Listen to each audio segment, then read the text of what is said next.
안녕하세요. 스테인리스 배관과 부속품 도매업을 하며 살고 있는 36살 돌싱남입니다. 아침 출근길에 상습 정체 구간이라 가다 섰다를 반복하다 잠시 동안 시원하게 달리는가 싶더니 앞서 있던 차가 갑자기 급정차를 하는 바람에 나도 덩달아 멈춰섰고 내 뒤를 따르던 차는 제때 서지 못해 내 차 뒷부분을 들이받고 말았다. 생각보다 부딪히는 소리가 컸고 가뜩이나 짜증나는 출근길에 사고가 났으니 인상을 확 쓰면서 내렸다. 뒷차에 100% 과실이 분명했기에 일단 운전석에서 내리며 한 손으로 목을 잡고 또 한 손은 허리를 받치면서 내렸다. 다리까지 조금 절뚝거리면서 아이고, 목이야. 아이고, 허리야. 소리를 질러댔다. 그러면서 내 차 뒷부분을 곁눈질로 살펴보니 범퍼만 교체하면 되는 생각보다 큰 사고는 아니었다. 그래도 혹시 나중에 후유증도 생길 수도 있고 사고 시 소리가 크게 났으니 혹시 몰라 차도 정밀 검사를 받아야 하는 상황이고 우선은 병원 진단서를 떼야겠다는 생각이 들었다. 뒷차는 소형차로 초보 운전자였고 어린 아가씨였다. 내리자마자 죄송하다고 연신 폴더 인사를 하며 어디 다친 곳은 없냐며 괜찮으세요? 하는 여자는 걱정스런 표정으로 물었다. 아니, 차를 그렇게 몰면 어떡해요? 나는 잔뜩 화가 난 목소리로 언성을 높여 소리쳤다. 그러면서 여자를 찬찬히 살펴보니 예쁜 투피스를 입은 20대 중반의 얼핏 봐도 상당한 미인이었다. 긴 생머리의 키는 최소 165 이상은 되어 보였고 갸름한 얼굴형에 눈이 크면서 동그랗고 이목구비가 또렷한 게 통통하지도 마르지도 않은 그런 여자였다. 단정하게 화장을 하고 청순한 모습이 젊은 시절 배우 김민정이 떠오를 만큼 눈이 유난히 크고 빛나 보였다. 그녀는 어쩔 줄 몰라 하며 몸은 괜찮냐며 발을 동동 구르며 했던 말을 계속했다. 제가 브레이크를 제때 잡지 못해 사고를 냈어요. 너무 죄송해요. 다른 말 없이 죄송하단 말만 100번은 넘게 한 것 같았다. 아가씨, 죄송하단 말 좀 그만해요. 귀에 닦지 않겠다 했더니 그녀는 급기야 닭똥 같은 눈물을 뚝뚝 흘리기 시작했고 예쁘게 한 눈화장이 같이 흘러내리고 있는데 그 모습이 어찌나 안타까워 보이던지 솔직히 내 맘도 썩 좋지는 않았다. 목과 허리에 있던 손은 나도 모르는 순간 어느새 정상 위치로 돌아와 있었고 언제 그랬냐듯이 멀쩡한 상태로 돌아가 그녀의 어깨를 툭툭 치면서 나 괜찮아요. 큰 사고도 아닌데 그만 울어요. 피해자가 가해자를 위로하는 상황이 되고 말았다. 아가씨 나 괜찮으니깐 그만 울음 그쳐요. 그녀를 다독거렸다. 아가씨, 울음 당장 그치면 차 사고 없었던 걸로 해줄게요. 그랬더니 그녀도 언제 그랬냐는 듯이 울음을 뚝 그치더라. 내 눈을 쳐다보며 정말요 그러는데 정말이죠 아저씨. 그럼요. 정말이지? 그녀는 기분이 좋았던지 아저씨 너무 고마워요 하면서 나한테 안겨왔다. 그녀는 환한 웃음을 지어 보이며 지금부터 어떻게 수습해야 하는지를 내게 물어왔다. 서로 명함을 주고받았고 알고 보니 이 여자가 내 주거래처 농협에 출근한 지 일주일 된 신입사원이었다. 그녀는 집이 외진 곳에 있어 시내에 있는 직장과는 상당한 거리였고 30분에 한 대씩 다니는 마을버스를 그날따라 놓치는 바람에 초보 운전인데 불구하고 엄마가 야간 근무를 가느라 차를 집에 세워두고 가 운전 연습도 할 겸해서 엄마 차를 끌고 나왔다가 사고를 냈던 것이다. 나는 그녀에게 사고 현장은 내가 다 수습할 테니 걱정 말고 우선 출근하라고 했다. 그리고 사고 난 차도 나한테 맡기면 지인의 정비 공장에서 고쳐주겠다고 했더니 처음에는 낯선 남자의 호의에 의심하는 눈초리였지만 그녀가 근무하는 농협의 고객이고 지점장과 상무, 부장들 이름을 읊어대며 잘 아는 사이라고 했더니 조금씩 믿는 눈치였다. 그녀는 차 키를 내게 맡겨두고 잠시 뒤 택시를 타고 출근을 했다. 그리고 카톡으로 퇴근 후 우리 사무실로 찾아오라고 했다. 그녀는 네 알겠습니다. 근데 아저씨 오늘은 저녁 7시쯤 퇴근할 것 같은데 그때 회사로 찾아가면 되는 거죠. 네네 아가씨 언제든 오세요. 라고 답장을 보냈다. 저녁에 그녀가 회사로 왔다. 아저씨 안녕하세요. 그녀가 밝은 모습으로 찾아왔다. 아침에는 볼 수 없었던 안정되어 보이고 정갈한 모습이었다. 너무나 사랑스럽고 참한 얼굴이다. 30대 후반의 나이인데 그녀를 보고 있자니 젊은 시절 첫사랑을 대하듯 가슴이 설레어왔다. 은영 씨, 어서 와요. 저기 소파에 앉아요. 우린 커피를 한잔하며 대화를 이어갔다. 내가 잘 아는 정비 공장에 차를 맡겼는데 한 3일 정도 걸린다고 하네. 그녀도 나를 믿는다는 듯이 알겠다고 한다. 아저씨 근데 사고 나실 때 목이 아프다고 하셨던 것 같은데 병원에라도 가보셔야 되는 거 아니에요. 사정이 딱해 그냥 모른 척 넘어가려 했는데 그녀를 자세히 보니 자꾸 이성적으로 느껴지는 게 순간 정신이 멍해졌다. 이러려던 게 아닌데 나도 모르게 내 입에서 갑자기 한마디가 튀어나왔다. 뭐, 약간 삐끗하긴 한 것 같은데 병원 갈 정도는 아닌 것 같고 하룻밤 자고 일어나 봐야 알 것 같은데 그래도 누가 목 좀 주물러 줬으면 좋겠는데 했더니 네, 제가 해드릴게요. 나지막히 뱉은 한마디에 나도 고개를 끄덕였다.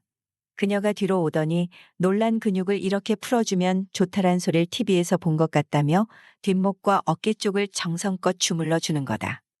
은영 씨 그만해. 나 기분 좀 이상해져. 하하하. 아니에요. 제가 좀 더 주물러 드릴게요. 근데 은영 씨, 뭐 좋아해요. 늦었는데 저녁이나 같이 먹자고 했더니 아저씨가 맛있는 거 사줄 거예요. 그러면서 자긴 소고기가 먹고 싶다고 했다.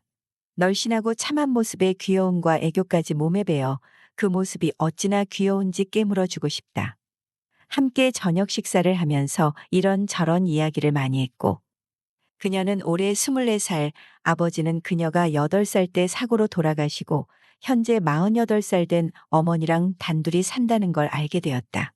막내 동생 같은 그녀에게 말을 놓게 되었고 그녀도 마치 나를 막내 삼촌처럼 대하면서 서로 속 깊은 대화도 주고받게 되었다.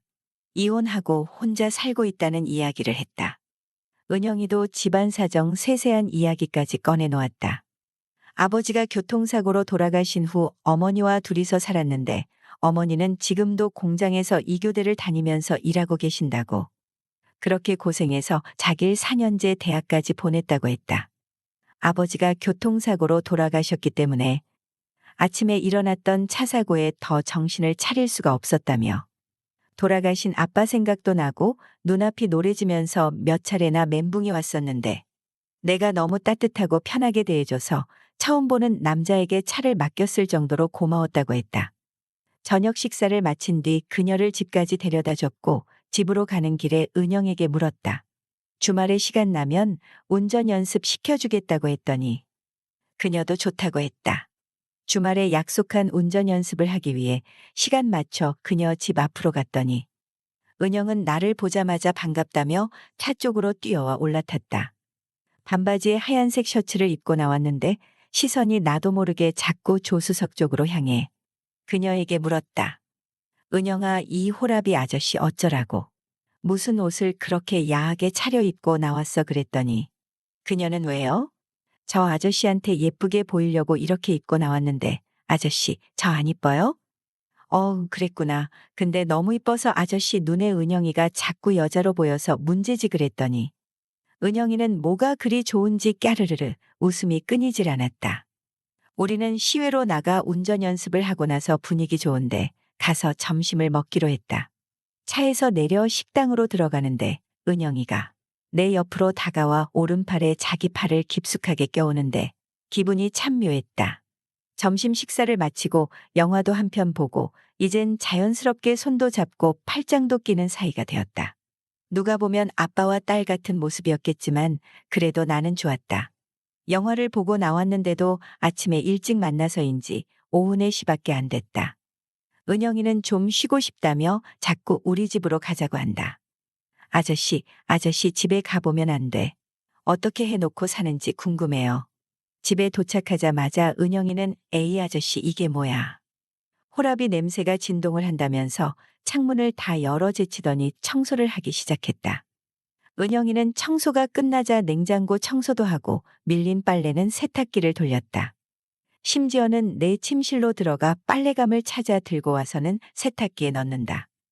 은영은 1시간 동안을 집안 곳곳을 치우더니 땀이 많이 났는지 마치 제 집처럼 욕실에 들어가 샤워를 하고 나오더니 거실 소파에 앉아 함께 TV를 보다 저녁을 먹고 집으로 돌아가는 길에 은영에게 나 12살 연상의 돌싱남인데 남자로서 어떠냐고 했더니 자기 이상형이 아빠 같은 푸근한 스타일의 남자가 좋다고 하면서 그녀가 먼저 나랑 연애하고 싶다고 했다. 그날 이후 아침 저녁으로 출퇴근을 시켜주었고 그녀의 엄마가 격주로 야간일 나갈 때에는 우리 집에서 지내며 사랑을 키워나가고 있었다. 그녀 집에 인사를 드리러 간 날 혼자 힘으로 딸을 여지껏 예쁘게 키우셨을 장모님을 생각해서 선물 꾸러미를 잔뜩 사들고 찾아갔죠.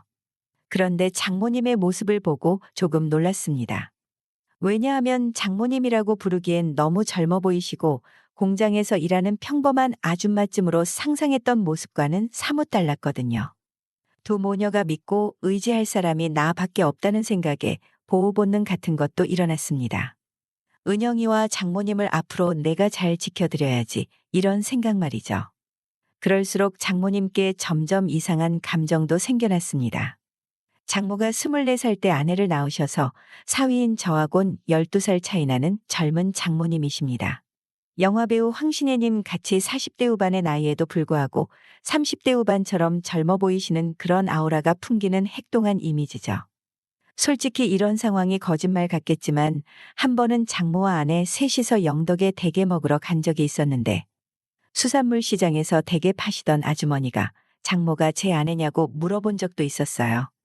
그때 장모님이 무안해 하실까봐 네, 제 마누란데 둘이 잘 어울리죠. 라고 했을 정도로 장모님이 나이에 비해 꽤 어려 보이십니다. 제가 세세히 설명 안 해도 저희 장모님이 어떤 모습이신지 상상이 가시죠.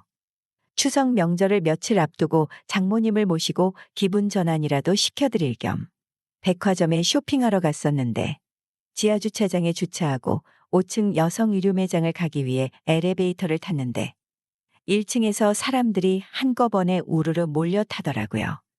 어쩌다 보니 장모와 난 구석 맨 안쪽까지 밀리는 상황이 되었고 엘리베이터 안은 붐비는 사람들로 발 디딜 틈 하나 없이 꽉 차게 되었는데 장모와 어쩔 수 없이 앞뒤로 밀착해 서 있었는데 그때부터 장모가 자꾸 여자로 느껴지더라고요.